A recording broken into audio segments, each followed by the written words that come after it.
మీరు బలంగా అనుకుంటే ఆమ్ జన్ అంటాం కదా, మీరు సామాన్య మానవులు అనుకుంటాం. నేను సామాన్యుడిని, నేను మీలాగే వచ్చాను.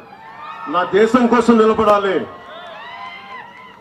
మన సనాతన ధర్మం కోసం నిలబడాలి, పోరాడాలి. అది ఇక్కడ తీసుకొచ్చింది. సో రామధారి సింగ్ దినకర్ గారు చెప్పింది, राष्ट्र कवि कहते हैं जनता या आम जन के हुंकारों से, उसके उग्र रूप से, आम जन की ललकार से सामान्य भवन तो क्या बड़े बड़े मजबूत महलों की नींव भी उखड़ जाया करती है। जनता में इतनी अधिक शक्ति निहित होती है कि उसके सांसों की तेजी से राज सत्ता के मुकुट हवाओं में ఊడ్ గయా కర్తే హై. మీరు నిజంగా ఒక్కసారి మీరు ఎంత నిద్రాణమైన శక్తి ఉందంటే, మీరు బయటికి వస్తే మహామహులు పెట్టుకుని ఈ దేశాన్ని విచ్ఛిన్నం చేద్దామని హైదరాబాద్ నుంచి వచ్చే 15 నిమిషాలు ఇవ్వండి, హమ్కో 15 మినిట్ దీజే, అలాంటి వాళ్ళందరికీ కూడా వాళ్ళు హైదరాబాద్ నుంచి వచ్చి, ఓల్డ్ సిటీ నుంచి వచ్చి ఇక్కడ చెప్తా ఉంటారు కథలు.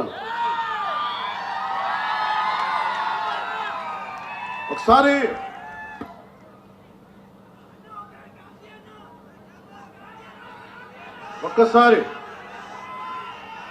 చాలా మంది ఫారెన్ డిగ్నిటరీస్ వచ్చి నన్ను అడిగారు, ఈ దేశంలో మైనారిటీలు బాధపడుతున్నారు, భయపడుతున్నారు నరేంద్ర మోదీ గారి నాయకత్వంలో, భారతీయ జనతా పార్టీ నాయకత్వం అంటే. నేను ఒకటే చెప్పాను, హైదరాబాద్ లో కూర్చొని, ఓల్డ్ పాత బస్తీలో కూర్చొని పోలీసులు 15 నిమిషాలు కళ్ళు మూసుకు కూర్చుంటే హిందువులకు మేమేంటో చూపిస్తాం. నాకెవరో చెప్పాలనిపించింది, ఇది ఛత్రపతి శివాజీ నేల, ఇది ఇలాంటి ధమ్కీలకి భయపడం.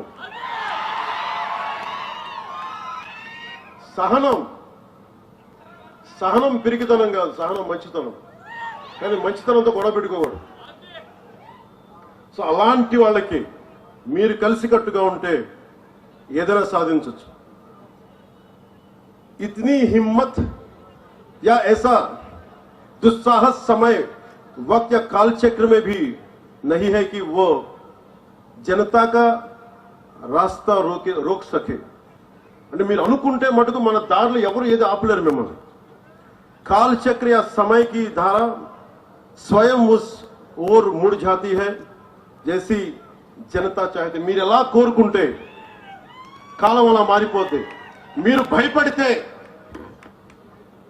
భయపడితే సనాతన ధర్మం కోసం మీరు భయపడతారా? సనాతన ధర్మాన్ని రక్షించుకోలేరా?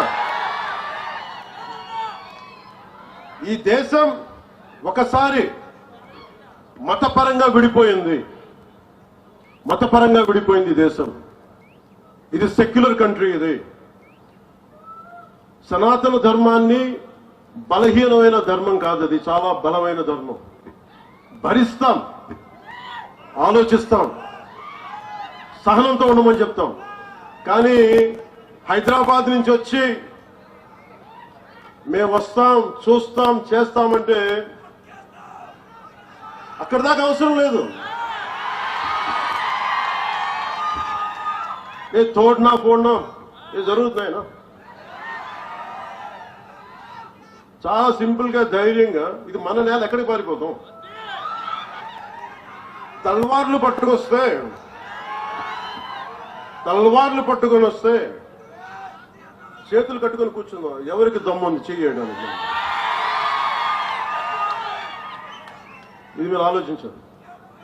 అందుకనే సినిమాల ఆనందం, ఓజీ అనండి, ఇంకోటి అనండి, కానీ సనాతన ధర్మ పరిరక్షణ కోసం, మహారాష్ట్ర అభివృద్ధి కోసం, మరాఠీ భాష కోసం, మరాఠీ సంస్కృతి కోసం మనందరం పనిచేయాలి. ఈ రోజు నేను మీకోసం మీ ముందుకు అందుకే వచ్చాను.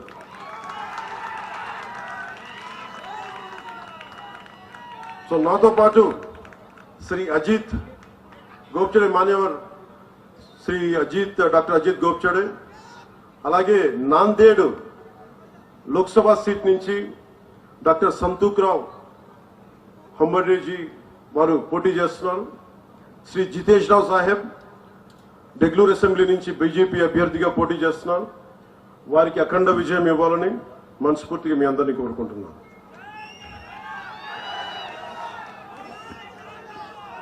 సో ఎలా ముగిద్దాం సభని?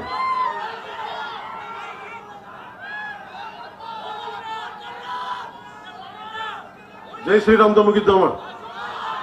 భారత్ మాతాకితో ముగిద్దామా? దేంతో ముగిద్దాం?